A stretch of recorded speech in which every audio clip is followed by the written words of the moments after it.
Olá, sejam todos muito bem-vindos ao canal Potências Astrais. Meu nome é Vanessa Augusto e hoje nós vamos dar continuidade ao nosso papo sobre transição planetária, pandemia e astrologia. Hoje nós vamos destacar a entrada de Mercúrio em Áries. A partir de mais ou menos a meia-noite, daqui a pouquinho, Mercúrio vai ingressar em Áries e vai ficar coladinho ao Sol, né?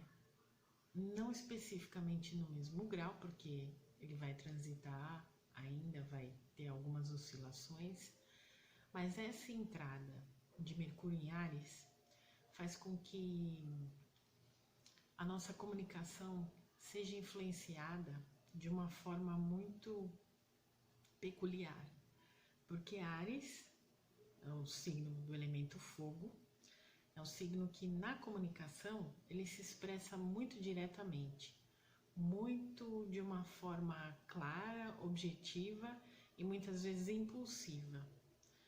E o que isso tem a ver com essa parte de transição planetária, de pandemia, de trânsitos, enfim? É que nesse momento, com a formação que nós temos e nós já estamos vivenciando de uma certa forma, Mercúrio em Áries vai colocar mais lenha na fogueira, vamos dizer assim. Porque tudo que a gente mais precisa nesse momento é de colaboração, é de entendimento, é de uma solução pacífica, uma solução que consiga abranger uma maior quantidade de pessoas.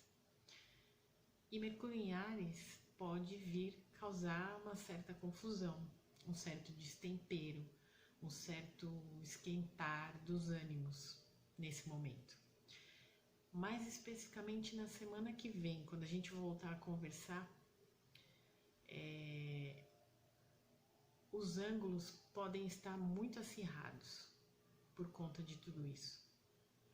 Os ângulos e os ânimos, né? Dia a dia, essas mudanças progressivas vêm nos causando muita instabilidade, muita incerteza, muita insegurança. A verdade é que nós estamos vivendo dia após dia, momento após momento, sem certeza de nada, sem certeza do futuro, sem certeza de para onde vamos caminhar, sem certeza de quando vai acontecer a cura para o Covid-19, sem certeza de como vai ser viabilizada a economia em todos os países, globalmente falando. Então nós não temos certeza de absolutamente nada. E na semana que vem nós vamos ter um trânsito um pouquinho mais delicado, que volta lá para os aspectos das semanas mais duras que a gente teve. Então, ou seja, o mês de abril totalmente vai estar muito complicado.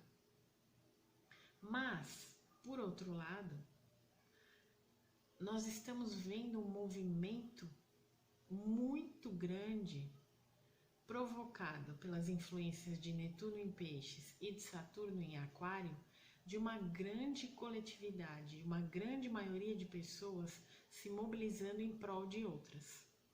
E é essa energia que tem que continuar, é essa energia que tem que permanecer. E outra coisa importante, se você se sente muito deslocado, muito perdido, muito desorientado ou com medo, tente elevar o seu pensamento e a sua vibração. Independente de religião, independente de crença, independente de qualquer que seja o seu entendimento a respeito disso, coloque-se numa posição tranquila e respire.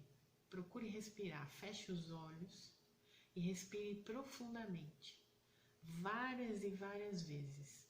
Essa sua atitude de respiração também tem a ver com esse momento, porque o excesso de planetas no signo de Capricórnio faz com que a gente se sinta muito mais pesado, muito mais denso. Capricórnio é um signo de terra, e a terra, o grande volume de terra, o que faz na gente? Asfixia. quando vem uma avalanche, você está na beira de uma montanha, hipoteticamente falando, criando uma imagem aí mental. E aquela avalanche, aquele monte de terra despenca em cima de você, acaba o seu ar. Isso a gente sente fisicamente. E onde é que o vírus está atacando nesse momento as pessoas que estão sofrendo da doença? Nos pulmões, no sistema respiratório. Então, é importante que a gente deixe o ar entrar, o ar fluir. Por isso também que vários movimentos de meditação estão sendo muito importantes nesse momento, porque a meditação nos leva a essa consciência da respiração. E é muito importante que nós façamos esse movimento de consciência, de respiração e de calma e de tranquilidade, para que nós consigamos sair dessa da melhor forma possível. Viva o seu dia, agradeça os seus momentos e tenha certeza que nós iremos passar por isso dentro em breve. Se nós soubermos manter a nossa calma, manter os nossos ânimos tranquilos e principalmente ter fé e confiança de que nós iremos conseguir ultrapassar esses obstáculos. A gente se vê amanhã. Um grande beijo e até lá!